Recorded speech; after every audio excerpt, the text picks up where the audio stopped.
Hey everybody, Alex with Ibexx.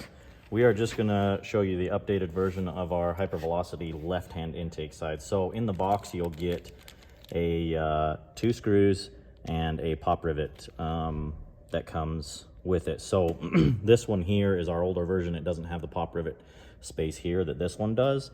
This just makes it so it sits against the chassis a little bit firmer. This does require you to drill a hole. It's a 5/16 drill bit that we've got here. These are T25 Torxes. They're a little bit longer. This is thicker, so it grabs better and it holds it a little bit better than the factory piece. Obviously, there's leverage out here because of how big it is. So we put a pop rivet on our new version so that it'll hold it to the chassis better.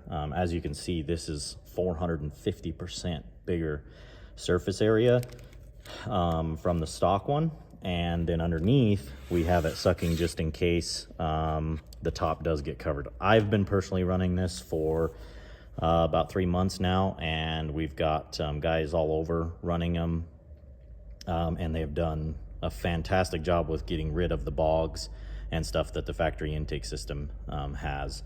So we came up with this idea. It's sleek, it's nice, and we love it. So just an updated version of this pop rivet here to hold it to the chassis better. Okay, so like I said, this part right here, this is optional. We don't have to do this, but it does keep it closer to the chassis. As you can see, there isn't much movement anyway, but you just go ahead and drill this with a 5/16 drill bit. I already drilled it. And then just pop this in.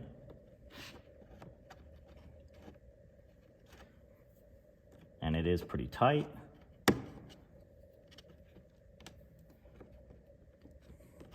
And there you go, now there's no movement. This is the right side. We will have obviously frog skins over here. We have basically a bypass.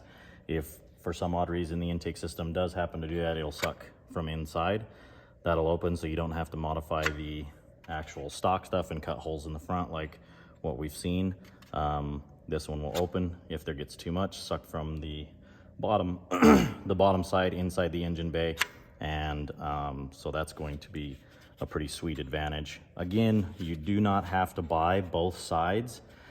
I've been running the left side for quite a while, haven't had any bog issues, but I'm a symmetrical person, so I like to have it so that it's looking the same on both sides. So this is the right hand side that you've all been anticipating. It will, on the production model, only have 2 or 3 screws. There's no reason to have this many. But like I say, if the whole intake system gets plugged, this will then open like we've seen on some other sleds, and some people are modifying them so it will suck from underneath the hood so you don't get bogs. So we'll go ahead, install this, and it sits right in here like that.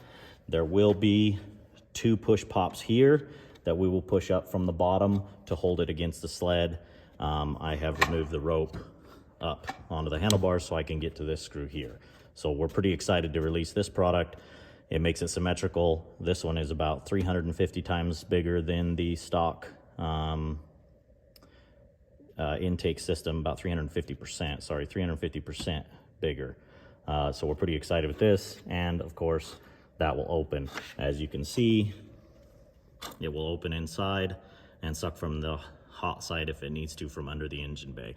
But we don't foresee this actually happening very much just because of how much surface area there is.